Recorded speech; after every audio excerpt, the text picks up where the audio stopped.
யாக்கோபின் ஊழியங்கள் வழங்கும் பாடல்கள் மற்றும் தேவ செய்தி வழங்குபவர் சகோதரர் ஜோஷ்பா மற்றும் குடும்பத்தினர்.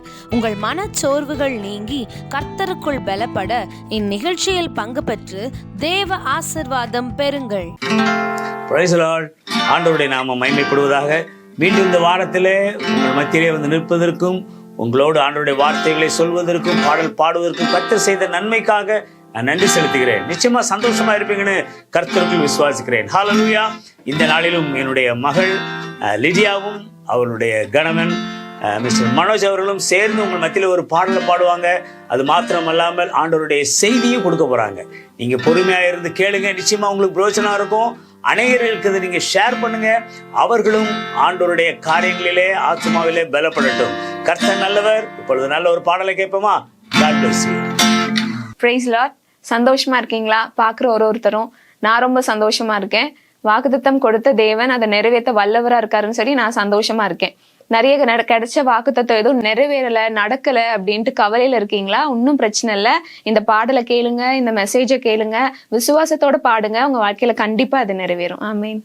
வாக்குத்தத்தங்கள் கிறிஸ்துவுக்குள்ளே ஆம் என்று இருக்கின்றதே. வாக்குத்தத்தங்கள் நம் இயேசுவுக்குள்ளே ஆமென் என்றும் இருக்கின்றதே. வாக்குத்தத்தங்கள் கிறிஸ்துவுக்குள்ளே ஆம் என்று இருக்கின்றதே. வாக்குத்தத்தங்கள் நம் இயேசுவுக்குள்ளே ஆமென் என்றும் இருக்கின்றதே. அவர் சர்வவல்ல தேவனாய் இருப்பதால் வார்த்தைகள் எல்லாம் நிறைவேறும். அவர் உண்மையுள்ள தேவனாய் இருப்பதால் வார்த்தைகள் ஒன்றும் தவறாதே. அவர் சர்வவல்ல தேவனாய் இருப்பதால் வார்த்தைகள் எல்லாம் நிறைவேறும். அவர் உண்மையுள்ள தேவனாய் இருப்பதால் வார்த்தைகள் ஒன்றும் தவறாதே. ஆமென், ஆமென். வாக்குத்தத்தங்கள் எல்லாம் ஆமென், ஆமென், ஆமென். இயேசு சொன்னதெல்லாம் ஆமென், ஆமென், ஆமென். வாக்குத்தத்தங்கள் எல்லாம் ஆமென், ஆமென், ஆமென். இயேசு சொன்னதெல்லாம் ஆமென்.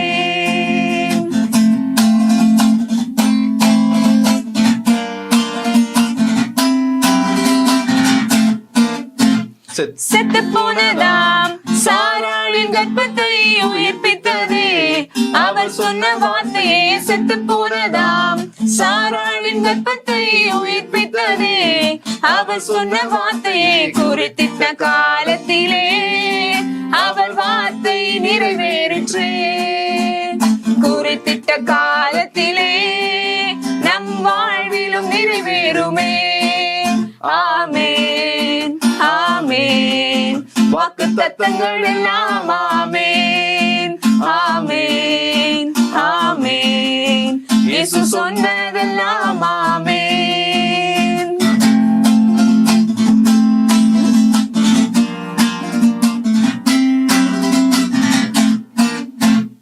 துரத்தப்பட்ட தாவீதின் தலையை உயர்த்தியதே. அவர் சொன்ன வார்த்தையே துரத்தப்பட்ட தாவீதின் தலையை உயர்த்தியதே. அவர் சொன்ன வார்த்தையை குறித்திட்ட காலத்திலே அவர் வார்த்தை நிறைவேறிற்றே. குறித்திட்ட காலத்திலே நம் வாழ்விலும் நிறைவேறுமே. ஆமென், ஆமென். வாக்குத்தத்தங்கள் எல்லாம் ஆமென், ஆமென், ஆமென். இயேசு சொன்னதெல்லாம் ஆமென், ஆமென், ஆமென். வாக்குத்தத்தங்கள் எல்லாம் ஆமென், ஆமென், ஆமென். இயேசு சொன்னதெல்லாம் ஆமென். வாக்குத்தத்தங்கள் கிறிஸ்துவுக்குள்ளே ஆம் என்று இருக்கின்றதே. வாக்குத்தத்தங்கள் நம் இயேசுவுக்குள்ளே ஆமென் என்றும் இருக்கின்றதே. அவர் சர்வவல்ல தேவனாய் இருப்பதால் வார்த்தைகள் எல்லாம் நிறைவேறும். அவர் உண்மையுள்ள தேவனாய் இருப்பதால் வார்த்தைகள் ஒன்றும் தவறாது. வாக்கு தத்தங்கள் எல்லாம் ஆமென் ஆமென் ஆமென். இயேசு சொன்னதெல்லாம் ஆமென் ஆமென் ஆமென். வாக்கு தத்தங்கள் எல்லாம் ஆமென் ஆமென் ஆமென். இயேசு சொன்னதெல்லாம் ஆமென். வாக்கு தந்து நிறைவேற்றும் கர்த்தருடைய நாமம் மகிமைப்படுவதாக. இந்த வீடியோவை பார்க்கின்ற ஒவ்வொருவரையும் கர்த்தருடைய நாமத்திலே உங்களுக்கு கிருபையும் சமாதானமும் உண்டாவதாக என்று வாழ்த்துகிறேன். இந்த செய்தியோடைய நோக்கம் என்னன்னா, என்னுடைய வாழ்க்கையில் கர்த்தர் தந்த வாக்கு தத்தமும் அந்த வாக்கு தத்தம் எனக்கு போதித்த காரியத்தையும் பற்றி தான் இந்த செய்தியில் நான் உங்கள்கிட்ட சுருக்கமாக சொல்கிறேன். ஓகே, இந்த வாக்கு தத்தம் வந்து 2 வகைப்படும். ஒன்று கண்டிஷனல் ப்ராமிஸ், அதாவது நிபந்தனைக்குள்ளான வாக்குத்தத்தம். இன்னொன்று அன்கண்டிஷனல் ப்ராமிஸ், அதாவது நிபந்தனை இல்லாத வாக்குத்தத்தம். கண்டிஷனல்னா நிபந்தனை உள்ள வாக்குத்தத்தம், அன்கண்டிஷனல்னா நிபந்தனை இல்லாத வாக்குத்தத்தம். ஓகே, இந்த 2 வாக்குத்தத்தத்தையும் கர்த்தர் எனக்கு 2020 அன்கண்டிஷனல் வாக்குத்தத்தமாக ஒன்று தந்தார். 2025 கண்டிஷனல் வாக்குத்தத்தமாக எனக்கு தந்தார். ஆமாம், நிபந்தனை உள்ள வாக்குத்தத்தமாக எனக்கு தந்தார். முதலாவது 2020 கர்த்தர் எனக்கு தந்த அன்கண்டிஷனல், அதாவது நிபந்தனை இல்லாத வாக்குத்தத்தத்தை நான் உங்கள்கிட்ட பகிர்றேன். 2020ஆம் ஆண்டு என்னுடைய வாழ்க்கையில் எல்லாம் என்னை விட்டு போன நிலையில், என் கூட யாருமே இல்லை, என்னை விட்டு எங்கள் அப்பா இறந்துட்டாரு, எங்கள் அக்கா இறந்துட்டாங்க அப்படின்ற சூழ்நிலையில் என்ன பண்ணேன்னு தெரியாமல் இருந்த நிலையில் கர்த்தர் எனக்கு ஒரு வாக்குத்தத்தம் தந்தார். அதுதான் ஆதியாகமம் 28வது அதிகாரம் 13-15 வசனம். ஆமாம், பழைய ஏற்பாட்டில் இருக்குது, வாசிச்சு பாருங்கள். அந்த வாக்குத்தத்தத்தில் அதாவது இதை செய், நான் உனக்கு இதை செய்கிறேன் அப்படின்ற காரியம் இருக்காது. நான் உன்னை பெரிய ஆளாக்குவேன், நான் உன் சந்ததியை பெருக பண்ணுவேன், நான் உன் கூட இருப்பேன் அப்படின்ற காரியம் அதில் உண்டு. ஆமாம், இந்த வாக்குத்தத்தம் எனக்கு கிடைச்ச பின்னு அதுக்கப்புறம் ஒரு நிறைய டவுட் இருந்துச்சு எனக்கு. இதை எப்படி நான் நம்புறது அப்படின்னு. அதை உறுதிப்படுத்தவும் கர்த்தர் எனக்கு ஒரு வார்த்தையை தந்தார். ஆமாம், சங்கீதம் 119, 49 மற்றும் 50வது வசனம். நீர் என்னை நம்ப பண்ணின வசனத்தை உமது அடியேனுக்காக நினைத்தருளும். அதுவே என் சிறுமையில் எனக்கு ஆறுதல். உம்முடைய வாக்கு என்னை உயிர்ப்பித்தது. அந்த ஆதியாகமம் 28வது அதிகாரம் 14-15வது வசனத்தை கர்த்தர் என்னை நம்ப பண்ணின வசனமாக எனக்கு தந்தார். அதை நான் எந்த ஒரு சூழ்நிலை வந்தாலும் ஆட்டோமேட்டிக்காக எனக்கு என்னோட சிந்தையை வந்து கர்த்தர் அந்த வசனத்துக்கு நேராக திருப்பினார். ஆமாம், இது மறுபடியும் உனக்கு யாரும் இல்லைன்னு மக்கள் என்னை பார்த்து சொல்கிற வேலையிலையும், இல்லை எனக்குள்ளான ஒரு போராட்டம் இருக்கிற வேலையிலையும் கர்த்தர் இந்த வாக்குத்தத்தத்துக்கு நேராக என்னுடைய இருதயத்தை திருப்பினார். ஏனென்றால் அவர் என்னை நம்ப பண்ணின வசனமாக இருக்கிறது அது. ஆமாம், 2வது ஒரு வாக்குத்தத்தம் நமக்கு கிடச்சிச்சுன்னா அது எப்படி இருக்கும்னா, அதுவே என் சிறுமையில் எனக்கு ஆறுதல். ஆமாம், நம்ம ரொம்ப சிறுமைப்பட்டிருக்கிற நேரத்தில் அந்த வாக்குத்தத்தமானது நமக்கு ஆறுதல் கொடுக்குறதா இருக்கணும்.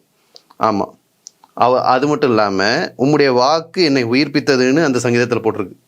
அதாவது அந்த வாக்குத்தத்தமானது நம்மை உயிர்ப்பிக்கின்றதா இருக்கணும். ஆமாம், நமக்கு ஒரு புத்துணர்ச்சியை தரக்கூடியதாக இருக்கணும். இவ்விதமாக அந்த வாக்குத்தத்தத்தை நான் பெற்றுக்கொண்டேன்.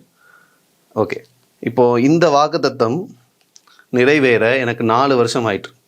2020 கிடச்சிது, அது 2024 முழுமை பெற்றது, நவம்பர் மாதம் முழுமை பெற்றது அந்த வாக்குத்தத்தம். இதற்கு அடுத்தது நான் வந்து ஓகே, இதுக்கப்புறம் நமக்கு என்ன வாக்குத்தத்தம் வரப்போகுது அப்படின்னு யோசிச்சுட்டு இருந்த வேலையில் இந்த வாக்குத்தத்தத்திலேயே எனக்கு என்ன காரியம் இருக்குது அப்படின்றத, என்ன காரியத்தை கற்றுக்கிட்டேன் அப்படின்ற ஒரு சிந்தனை எனக்கு வந்துச்சு. அதில் நான் என்ன காரியம் கற்றுக்கிட்டேன்னா, பொறுமையும் காத்திருத்தலும் கற்றுக்கிட்டேன். ஆமாம், ஒரு வாக்குத்தத்தம் நம்முடைய வாழ்க்கையில் வந்ததுன்னா அது ஒரு சில விஷயங்களை கற்றுத்தர்றதுக்காக நமக்கு வருது. இந்த வாக்குத்தத்தத்தில் ஒரு ஆண்டவர் சொன்ன உடனே நடக்கலாது, அது நடக்கிறதுக்கு 4 வருஷம் ஆச்சு. அந்த 4 வருஷத்தில் பொறுமையாக இருக்கணும், அந்த வாக்குத்தத்தம் நிறைவேற காத்திருக்கணும். அதுக்கப்புறம் கர்த்தர் நம்ப பண்ண வசனம் நமக்கு எப்படி இருக்கும் அப்படின்ற காரியத்தை நல்லா கற்றுக்கிட்டேன். ஓகே, 2வது வாக்குத்தத்தம் 2025ஆம் ஆண்டு, அதாவது இந்த வருடம் பிப்ரவரி மாதம் எங்களுடைய சபையில் இந்த வாக்குத்தத்தம் அறிவித்தார்கள். அந்த டைமில் நான் அந்த வாக்குத்தத்தத்தை பெருசாக ஏற்றுக்கொள்ளலை, எனக்கானதான் நான் நம்பலை. ஆனால் அந்த வாக்குத்தத்தத்தில் ஒரு வார்த்தை ஒன்று பார்த்தேன். அந்த வாக்குத்தத்தம் என்னன்னு முதல்ல சொல்கிறேன். எரேமியா 33:40. அவர்களுக்கு நன்மை செய்யும்படி நான் அவர்களை விட்டு பின் வாங்குவதில்லை என்று நித்திய உடன்படிக்கையை அவர்களோடு பண்ணி அவர்கள் என்னை விட்டு அகன்று போகாதபடிக்கு எனக்கு பயப்படும் பயத்தை அவர்கள் இருதயத்தில் வைத்து. இல்லை, கர்த்தர் வந்து நன்மை செய்யும்படி நான் அவங்களோட ஒரு நித்திய உடன்படிக்கை பண்ண போகிறேன். அது மட்டும் இல்லாமல் அது அவங்க என்னை விட்டு அகன்று போகாதபடிக்கு நான் அவங்களுக்கு பயப்படும் பயத்தை வைக்க போகிறேன் அப்படின்றத இந்த வாக்குத்தத்தம். இதை குறித்து நான் வாசித்து பார்க்கும்போது இதில் வந்து 2 காரியங்களை நான் கற்றுக்கிட்டேன். ஓகே, முதலாவது காரியம், இந்த வாக்குத்தத்தத்தில் நம்முடைய கர்த்தர் எப்படிப்பட்டவராக இருக்கார் அப்படின்றது. அதில் போட்டிருக்கு நன்மை செய்யும்படி அப்படின்ற காரியம். அந்த நன்மை செய்யும்படின்ற காரியத்தில் என்னுடைய வாழ்க்கையில் அவர் நன்மை செய்தாரா? ஆம், நன்மை செய்தார். என்னுடைய வாழ்க்கையில் நன்மை செய்தார். அவர் இப்போ நன்மை செய்கிறவராக இருக்கிறாரா? ஆமாம், இப்பொழுது அவர் என்னுடைய வாழ்க்கையில் நன்மை செய்கிறவராக இருக்கிறார். அடுத்தது, இனிமேல் எனக்கு நன்மை செய்வாரா? ஆம், இனிமேலும் எனக்கு நன்மை செய்வார். இந்த 3 காலத்துக்கும் அவர் என்னை உற்சாகப்படுத்தும் தெய்வமாக இருக்கிறார், என்னுடன் இருக்கும் தெய்வமாக இருக்கிறார், எனக்கு நன்மை செய்யும் தெய்வமாகவும் இருக்கிறார். இந்த வாக்கு தத்தத்தில் ஒரு வார்த்தை ஒன்று இருக்குது, எனக்கு பயப்படும் பயத்தை அவர்கள் இருதயத்திலே வைத்து அப்படின்னு. ஓகே, இதில் கர்த்தர் என்ன விரும்புகிறார் அப்படின்னு பார்த்தேன். கர்த்தருக்கு பயப்படும் பயம் நித்தமும் என் இருதயத்தில் இருக்க வேண்டும் என்று அவர் விரும்புகிறவராக இருக்கிறார். ஆம், அவருக்கு பயப்படும் பயத்தை நித்தமும் அவர் வந்து நம்மகிட்ட எதிர்பார்க்கிறார், நம்முடைய இருதயத்தில் அவர் வைக்கிறார். அதுக்காக நம்முடைய இருதயத்தில் வைக்கிறார். ஆமாம். அடுத்த கேள்வி, ஏன் நான் கர்த்தருக்கு பயப்பட வேண்டும் அப்படின்ற ஒரு கேள்வி. அதே வசனத்திலே அதுக்கான பதில் இருக்குது. அவர்கள் என்னை விட்டு அகன்று போகாதபடிக்கு, நான் அவரை விட்டு அகன்று போகக்கூடாது என்பதற்காக நான் அவருக்கு பயப்பட வேண்டியவனாக இருக்கிறேன். ஆமாம், அதுக்காக அவர் அந்த பயப்படும் பயத்தை எனக்கு வைக்கிறவராக இருக்கிறார், வச்சிருக்கிறார். நான் அவரை விட்டு இப்போ அடுத்த கேள்வி வந்துருச்சு, நான் அவரை விட்டு அகன்று போனால் எனக்கு என்னெல்லாம் நடக்கும்? இல்லை, நான் அவரை விட்டு அகன்று போகிறதுக்கு எனக்கு என்ன காரணங்கள் இருக்குது? எந்த நிலையிலெல்லாம் நான் அவரை விட்டு அகன்று போகிறவராக இருக்கிறேன் அப்படின்றது அந்த கேள்வி. எந்த நிலையிலெல்லாம் மனிதர்களாகிய நாம் கர்த்தரை விட்டு அகன்று போகிறோம்? எந்த நிலையிலெல்லாம் நான் கர்த்தரை விட்டு அகன்று போகிறேன்? அதுக்கு பதில், முதலாவது துன்பம் எனக்கு வருகின்ற வேளையில் நான் கர்த்தரை விட்டு அகன்று போகிறேன். அந்த துன்பத்தில் 3 காரியம் இருக்குது. முதலாவது பண கஷ்டம் வந்து கர்த்தரை விட்டு அகன்று போகிறவர்கள் இருக்கிறார்கள். 2வது நோய் நிமித்தமாக கர்த்தரை விட்டு அகன்று போகிறவர்கள் இருக்கிறார்கள். 3வது மரணம். நம்முடைய சொந்தங்களுக்கோ நம்முடைய உறவினர்களுக்கோ நம்முடைய நண்பர்களுக்கோ ஏற்படும் மரணத்தின் மூலமாக அவர்கள் கர்த்தரை விட்டு அகன்று போகிறவர்களாக இருக்கிறார்கள். இப்படிப்பட்ட காரியங்கள் என்னுடைய வாழ்க்கையில் நடந்ததான்னு கேட்டால் ஆமாம், நடந்துச்சு. இந்த 3 காரியமும் என்னுடைய வாழ்க்கையில் நடந்துச்சு. ஆனால் அந்த 3 நேரத்திலையும் கர்த்தர் என்னுடன் இருந்தார் அப்படின்ற தைரியம் அவர் எனக்கு கொடுத்துக்கிட்டே இருந்தார். ஆமாம், ஆனால் இதெல்லாம் நம்ம வந்து ஒரு ஆண்டவரை பற்றி அறிகிற அறிவை நம்ம கம்மி பண்ண இந்த சின்ன காரணத்தினால நம்ம ஆண்டவர்கிட்ட விலகிற ஒரு மக்களாக இருக்கோம். ஓகே, 2வது காரியம் பாவத்தின் மூலமாக நாம் கர்த்தரை விட்டு அகன்று போகிறவர்களாக இருக்கிறோம். பாவம்னா பேசிக் அவங்களுக்கு தெரியும். ஒரு சில பாவங்கள் இருக்குது. அது தண்ணி அடிக்கிறது, சிகரெட் அடிக்கிறது, வேற தேவையில்லாத அடல்ட்ரி, இந்த மாதிரி பல காரியங்கள் இருக்குது பாவத்தில். இது போக ஒரு 4 காரியங்கள் இருக்குது பாவத்தில். அதுதான் பார்க்க போகிறோம். முதலாவது புகழ்ச்சி நிமித்தமாக கர்த்தரை விட்டு அகன்று போவேன். ஆமாம், எனக்கு தான் புகழ் கிடச்சிட்டே. புகழ் ஆட்டோமேட்டிக்காக ஒருத்தவங்க ஃபேம் ஆகிறாங்கன்னா அவங்களுக்கு வந்து இதெல்லாம் கர்த்தர் மூலமாக வந்ததுன்ற மாதிரி இருக்காமல் என்னால் வந்துருச்சுன்ற ஒரு எண்ணம் ஒன்று வந்துடும். புகழ்ச்சினால் அகன்று போனவங்க யார் வேதத்தில் இருக்காங்கன்னு பார்த்தா, முதலாவது ஒரு ஆள் இருக்கார், அவர் தான் பிசாசு. அவர் புகழை நிமித்தமாக கர்த்தரை விட்டு அகன்று போகிறார். 2வது ஒருத்தர் இருக்காரு. ரெண்டாவது காரியம் இச்சையினால் கர்த்தரை விட்டு அகன்று போகிறவங்க இருக்கிறாங்களான்னு கேட்டால் ஆமாம், இச்சையினால் பாவம் வந்து அதிகரிக்கும். அந்த பாவத்தினூடாக கர்த்தரை விட்டு அகன்று போகிறவர்கள் இருக்கிறார்கள். 3வது தற்பெருமையினாலையும் கர்த்தரை விட்டு அகன்று போகிறோம். ஆமாம். 4வது காரியம் மனுஷன் மேல் வைக்கும் நம்பிக்கை. இது ரொம்ப முக்கியமான காரியமாக இருக்குது. ஏதாவது ஒரு மனுஷனை நம்ம நம்பிட்டு அவர் நமக்கு பார்த்துக்குவாரு அப்படின்னு நம்ம ஆண்டர் பக்கம் ஒரு பக்கம் சாஞ்சுக்கும், இருந்தாலும் அவர் பக்கம் ஒரு பக்கம் சாஞ்சுக்கும். 2 காலையும் 2 பக்கத்துலையும் வச்சுருப்போம். அப்படிப்பட்ட நேரத்துலையும் கர்த்தரை விட்டு நம்ம அகன்று போகலாம் இருக்கும். அதுக்கு உதாரணம் ஒரு வசனம் ஒன்று இருக்குது. எரேமியா 17வது அதிகாரம் 5-6 வசனம். மனுஷன் மேல் நம்பிக்கை வைத்து மாம்சமானதை தன் புயபலமாக்கி கொண்டு கர்த்தரை விட்டு அகன்று போகிற இருதயமுள்ள மனுஷன் சபிக்கப்பட்டவன் என்று கர்த்தர் சொல்கிறார்.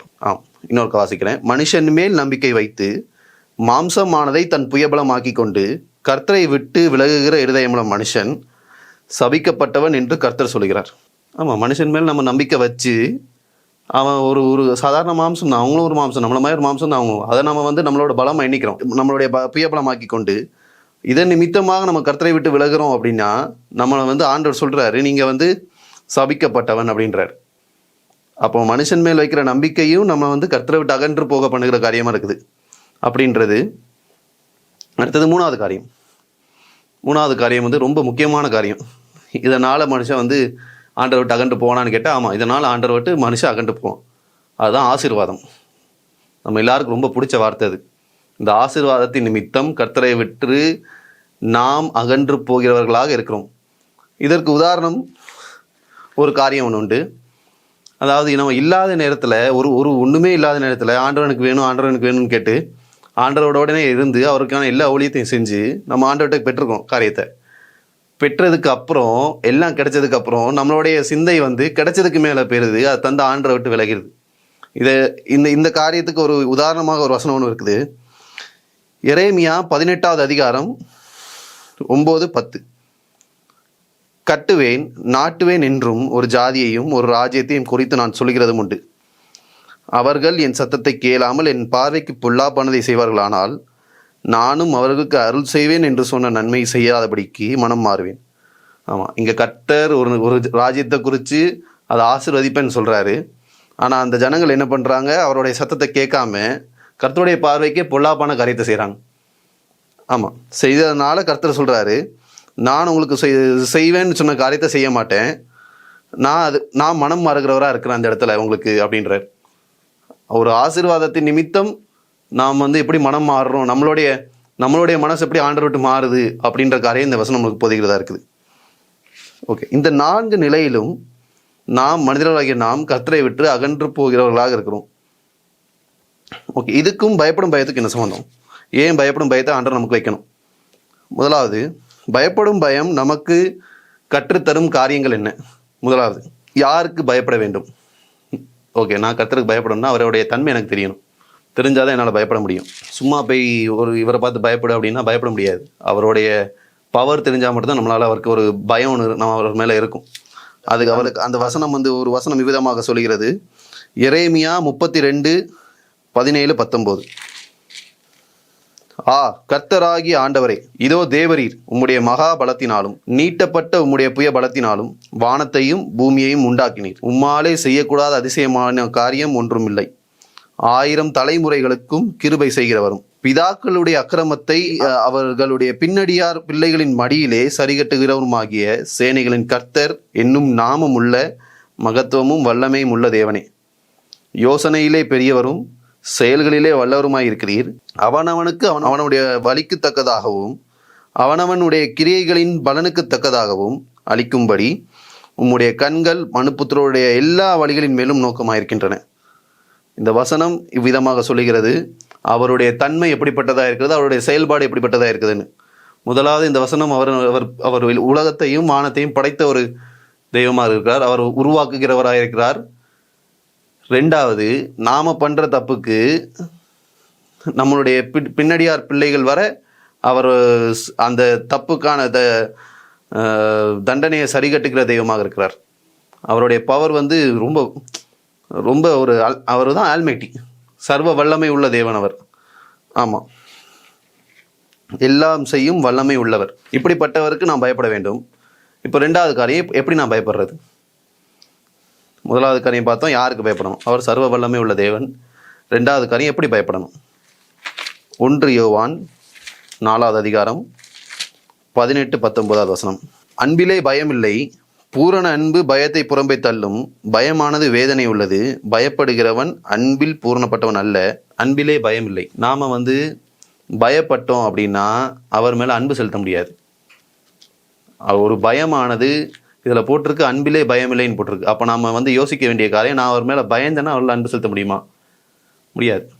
அப்போ இந்த வசனம் நமக்கு இவ்விதமாக சொல்கிறது. அப்போ எப்படி பயப்படணும்? தேவனுடைய அதாவது 1 யோவான் 5ஆம் அதிகாரம் 3ஆம் வசனம் சொல்கிறது, நாம் தேவனுடைய கற்பனைகளை கைக்கொள்வதே அவரிடத்தில் அன்பு கூறுவதாம். அவருடைய கற்பனைகள் பாரமானவைகளும் அல்ல. இதில் சொல்லுது, நம்ம ஆண்டவருடைய கற்பனைகளை கைக்கொள்றது அவரிடத்துல அன்பு கூறுகிறதுக்கு சமம் அப்படின்னுது. அந்த கற்பனைகள் எப்படிப்பட்டதுன்னு சொல்லுது, அது வந்து பாரமானது இல்லை அப்படின்னுது. ஆண்டவர் வந்து நம்மை கட்டாயமாய் பயப்பட வேண்டும் என்று அவர் காரியத்தை செய்யவில்லை. நம் அன்பின் நிமித்தம் அவரிடத்தில் பயபக்தியாக இருக்க வேண்டும் என்பதற்காக அவர் விதமாக பயத்தை நம் இருதயத்தில் வைத்த தெய்வமாக இருக்கிறார். இந்த செய்தியின் ஊடாக நாம் சில காரியங்கள் பார்த்தோம். வாக்குத்தத்தத்தை பகுத்தறிதல், அதாவது ஒரு வாக்குத்தத்தம் நமக்கு கிடைக்குதுன்னா அது கண்டிஷனலா அன்கண்டிஷனலான்னு பார்க்கணும். நிபந்தனைக்குள்ளான வாக்குத்தத்தமா, நிபந்தனை இல்லாத வாக்குத்தத்தமான்னு பார்க்கணும். உள்ளாதாக வாக்குத்தத்தமாக இருந்தால் அதுக்கு அவரிடத்துல கேட்டு நம்ம கற்றுக்கணும். அது வந்து பாரமானவைகளாக இருக்காது. அதில் சொல்லப்பட்ட நிபந்தனைகள் பாரமானவைகளாக இருக்காது. அது அவரிடம் கேட்டு நாம் கற்றுக்கொள்ளணும். 2வது, நிபந்தனை அற்ற வாக்குத்தத்தமாக இருந்தால் அது நிறைவேற பொறுமையுடன் காத்திருக்கணும். அது உடனே நடக்கலாம், 6 மாதத்தில் நடக்கலாம், இல்லை 1 வருஷத்தில் நடக்கலாம், இல்லை 10 வருஷத்தில் நடக்கலாம். அது நிறைவேற நாம் அதற்காக காத்திருக்கணும், அதற்காக ஜெபிக்கிறவர்களாக இருக்கணும். இன்னொரு முக்கியமான காரியம், அவர் நமக்கு இப்போ வாக்குத்தத்தம் தரல அப்படின்னு நம்ம யோசிச்சுட்டு இருந்தோம்னா ஒரு மிக முக்கியமான காரியம் இருக்குது. இதை மனசில் வச்சுக்கோங்க. எனக்கு அவர் வாக்கு தந்தாலும் தராவிட்டாலும் அவர் நம்மை படைத்த தெய்வமாக இருக்கிறார். அவர் நம்முடைய தகப்பனாக இருக்கிறார். அவருக்கு நம்முடைய வாழ்க்கையில் நமக்கு ஏற்ற வேளையில் என்ன செய்யணும்னு அவருக்கு தெரியும். அவர் மேல் நம்பிக்கையா இருங்க. ஒரு சின்ன ஜெபத்துடன் இந்த செய்தியை முடிச்சுக்கணும். அன்பு தகப்பனே, ஆண்டவராக இயேசு கிறிஸ்து நாமத்திலே ஒரு மனப்பட்டவர்களாய் உம்மை நோக்கி பார்க்க நீர் தந்த கிருபையின் வேலைக்காக நன்றி ஆண்டவரே. ஆமாண்டவரே, இந்த வேளையிலும் நீர் தந்த இந்த செய்திக்காக நன்றி. நீர் என்னுடைய வாழ்க்கையில் செய்த காரியங்கள் அநேக அற்புதங்களை நீர் செய்தீர், அநேக காரியங்களை கற்றுத்தந்தீர். இதை கேட்கிறவர்களையும் பார்க்கிறவர்களையும் நீர்தாமே அவர்களுக்கு கொடுத்ததான இல்லை கொடுக்க போகிறதான இல்லை என்றால் நீர் அவர்களுடன் இருந்து அவர்களுடன் அவர்களுடைய இருதயத்தில் உமக்கு பயப்படும் பயத்தை வைத்து உம்மிடத்தில் அன்பு செலுத்த நீர்தாமே உதவி செய்யுமாறும் உம்முடைய நாமம் உயருமாறும் எல்லாவற்றையும் உம்முடைய கரத்தில் ஒப்புக் கொடுக்கிறேன் ஆண்டவரே. இயேசுவின் நாமத்திலே ஜெபிக்கிறேன் ஜீவனுள்ள பிதாவே, ஆமீன். தொடர்புக்கு 9774933354 மற்றும் 9443186521. மேலும் தொடர்புக்கு நம்பர் 12 ஜெபமாளிகை தெரு, பாளையங்கோட்டை, திருநெல்வேலி மாவட்டம். மாலை 8:30 மணி அளவில் ஜீவன் காஸ்பல் டிவி மற்றும் அதன் யூடியூப் சேனலிலும் செருபம் மினிஸ்ட்ரீஸ் யூடியூப் சேனலிலும் கண்டு தேவ ஆசீர்வாதம் பெறுங்கள்.